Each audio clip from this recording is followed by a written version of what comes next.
So, rewind back to a few years ago when I was starting fresh in a brand new high school. New places, new faces, you know how it goes. I'm just your average guy, looking to make some pals in this unknown territory. The first day was a whirlwind of introductions, awkward moments, and that typical first day of school jitters. But amidst the chaos, destiny must have smiled on me. I crossed paths with not just one but 3 potential friends.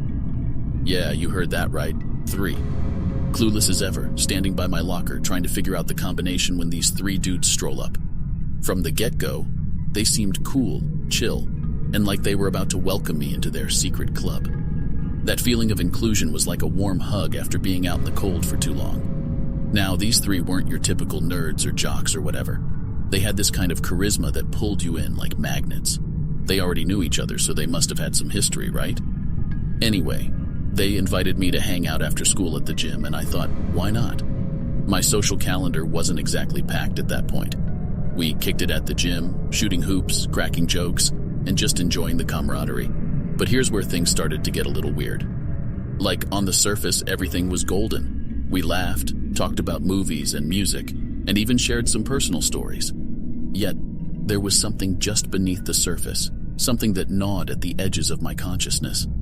Maybe it was the way they seemed to finish each other's sentences, or how they exchanged these quick, knowing glances. Like they were communicating on a level that I couldn't quite grasp. And it's not like they were giving off bad vibes or anything, but it was like there was this undercurrent. Hard to explain, really. Anyhow, I felt like our friendship grew, but that sense of unease lingered. You know how you're watching a horror movie and the soundtrack gets a bit tense and you just know something's gonna jump out? That's the feeling I had, but in real life. There were times I caught them looking at me like they were sizing me up, assessing me in ways that went beyond the casual friendship scrutiny. Don't get me wrong, I wanted to fit in, to have friends who were this close-knit group. But that's the thing about the unknown. It's exciting and scary all at once. I couldn't quite put my finger on it, but it was like they had secrets, hidden corners of their lives they weren't revealing. I realized I needed to confront this feeling. I mean, how could I just keep going along, pretending everything was hunky-dory when it wasn't? So I mustered up the courage and asked them, straight up, about the vibes I'd been picking up. Their smiles faltered, and for a moment there was silence. I felt like I'd crossed a line, like I was about to break some unspoken pact. Then they laughed it off, said I was overthinking things, and we moved on to lighter topics. But that gut feeling persisted, nagging at me even as I tried to shake it off. The 3 guys announced they were heading home. I, on the other hand, decided to stick around for a bit longer. The basketball hoop beckoned, and I thought, why not shoot some hoops alone? Now, I should mention that the gym was one of those old, dimly lit places that can feel a bit eerie when it's empty. So there I am, dribbling and shooting, lost in the rhythm of the game. Time slips by, and I figure I've been at it for a good while. As I decide to call it a day, I make my way to the locker room to change and head home. I push open the heavy locker room door, and that's when things start to get a little weird. The room's darker than I remember, and I chalk it up to the gym lights being turned off for the day. But there's this eerie silence, like the room is holding its breath. I drop my bag and start fumbling for my locker, trying to shake off the odd feeling crawling up my spine. As I spin the lock and swing the locker door open, the quiet is shattered by a sudden, deafening clang from somewhere down the row. I jump, my heart pounding against my ribs. I chalk it up to a locker door slamming shut from a draft, but deep down, I'm not so sure. Then the lights flicker on and off, casting eerie shadows on the lockers around me. I swallow hard, my nerves getting the best of me. I glance around, half expecting to see someone messing with me, but the room is empty, or at least it looks that way. Another loud smack echoes through the locker room, making me jump again. My pulse is racing, and my mind is racing even faster, trying to piece together what's going on. Now remember, I'm a rational guy. I don't believe in ghosts or the supernatural. But in that moment, logic is out the window, and I'm clinging to the last shreds of my sanity. I don't know why, but my gut tells me something's off. Something's watching me, playing with me. I muster up what little courage I have left and start moving towards the exit. The lights are still flickering, casting those unsettling shadows that seem to dance and twist. Every footstep echoes in the room, and it feels like the sound is being magnified, bouncing off the walls. Just as I'm about to reach the door leading back to the gym, I freeze. A soft whispering fills the air, barely audible. I strain to catch the words, and for a second it's like my brain refuses to process them. Then it hits me. They're whispering my name, those three guys. The same ones who had already left. Panic floods my veins as I wrench the door open and stumble back into the gym. My heart's pounding in my ears, my breath coming in ragged gasps. I glance around, and that's when I see him. One of the three guys, standing in the far corner, half shrouded in shadows. My blood runs cold as I lock eyes with him, and in that instant, all the pieces fall into place. They hadn't left. They'd stayed behind, hiding, waiting to play their sinister game. My mind races, and I don't need any more convincing. I turn and bolt out of the gym, not looking back.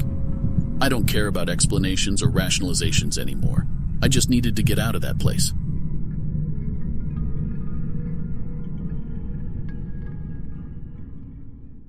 It's that time of the year when exams are looming, and the library becomes your second home.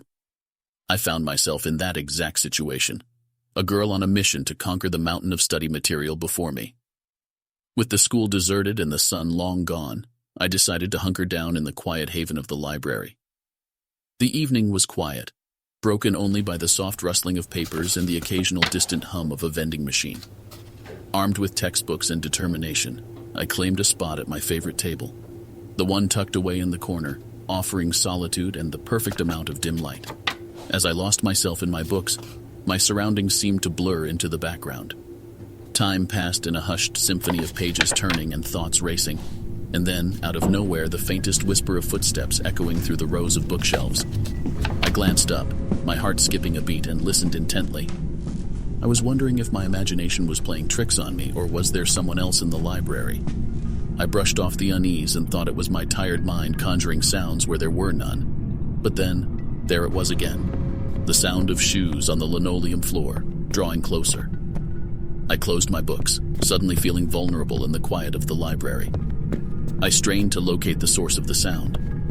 I first walked with steady steps around the bookshelves to see if someone was browsing to find study material. But there were nobody, and the sounds now came from the hallway.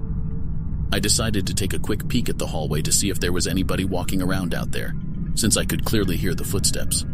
The unsettling feeling of navigating dimly lit hallways, especially if your school has old architecture with long, twisting corridors, is just beyond creepy.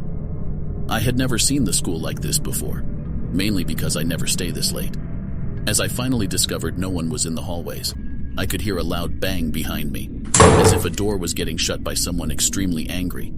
Since I had seen no one and I am not the superstitious type, I went to the classroom to open the door and see if anybody was in there. To my surprise, the door was locked.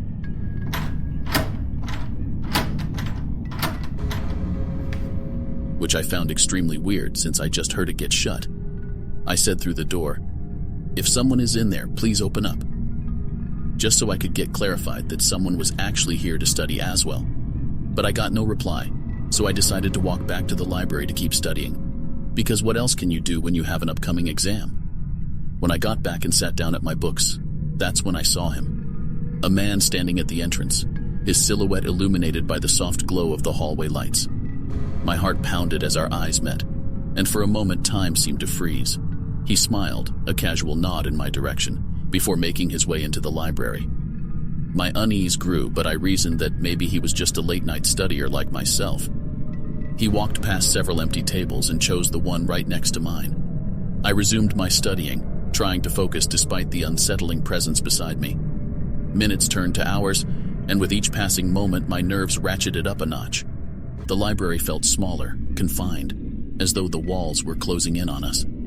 The man remained immersed in his own work, but every now and then, I could feel his gaze on me, an uncomfortable weight that refused to lift. Finally, I decided I'd had enough. I gathered my things, a mixture of relief and trepidation swirling in my gut.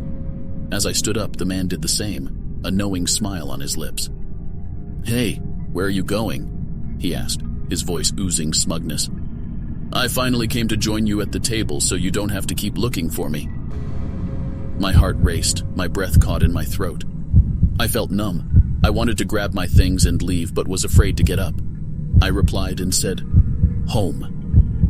Panic gripped me as I made my way toward the exit, his footsteps echoing behind me. Do not follow me, I snapped, my voice quivering with a mix of fear and anger. I quickened my pace, my footsteps echoing through the corridor. As I reached the exit, my heart pounded like a drum in my ears. And that's when I saw another guy sitting there studying just like me.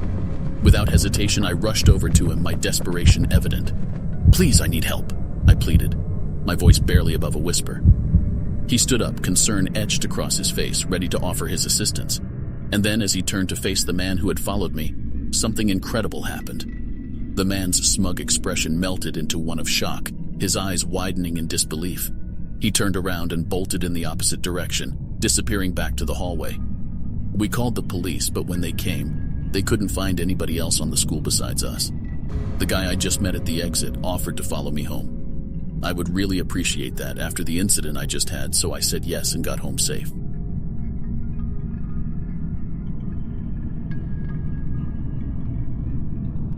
It's the first day of high school, a brand new chapter in my life.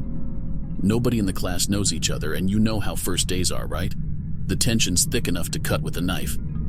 Well, our teacher had a crazy idea to break the ice, a game of hide and seek. I know it sounds childish, but hey, it worked. We all scrambled to find our hiding spots. The rule was simple: stick to different sections of the school so things don't get out of hand in this massive labyrinth. And no venturing too far. Safety first and all that jazz. It started off as just a goofy game, but turned out to be quite funny, for most of us at least.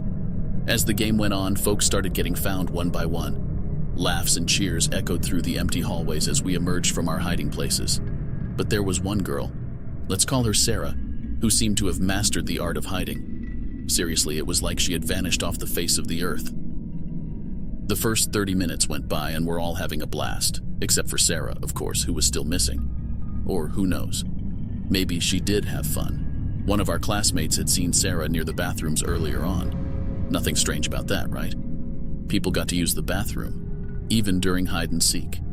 She did seem a bit sad, but our classmate didn't think much of it. But as time ticked on and Sarah remained missing, that little tidbit of information took on a whole new meaning. We all thought she'd pop out any minute, but when the sun started setting and she was still nowhere to be found, the atmosphere grew tense. And the classmate who saw her looking sad walking towards the bathroom started to feel bad. Eventually, people started calling it a day, heading home one by one. Panic began to creep in. Where the heck was Sarah? Our teacher, trying not to show her concern, contacted Sarah's parents. And guess what? She wasn't home. The days that followed were a whirlwind of anxiety and confusion. Search parties were organized, and posters with Sarah's face were plastered all over town. The police got involved, and her parents were understandably out of their minds with worry. It felt like something out of a crime drama, but this was our reality. We all huddled together, classmates who had gone from strangers to a tight-knit community in just a few days. We retraced our steps, trying to remember if we had missed something, if there was a clue we had overlooked. That classmate who saw her near the bathrooms replayed the scene over and over in their mind, wondering if they should have said something sooner. Guilt and fear hung heavy in the air. About a week later, a janitor was doing his rounds when he noticed a weird smell. The smell came from the gym. He didn't think much of it, just that it was probably someone who had left a lunchbox in there. He followed the stench around the gym. It led to a room we had in the back of the gym, which had all sorts of equipment, like mattresses for gymnastics, all types of balls and goals that you could pull out for when needed. He was certain the smell came from in there. To his horror, after some searching, he had found the missing girl Sarah, lifeless, covered in blood and cuts up her arms. It turns out that Sarah had taken her own life during our hide and seek. Her parents later stated that Sarah had depression and anxiety that probably had led to this moment. But during a game of hide and seek at her first day in school with a bunch of new people is still a question to me as why. As the weeks turned into months, this is still a common topic, leaving us all haunted by the memory of that first day. The school, once a place of excitement and possibility, became a somber reminder of the suicidal girl we had in our class. In my opinion, people should just move on and let Sarah get her peace.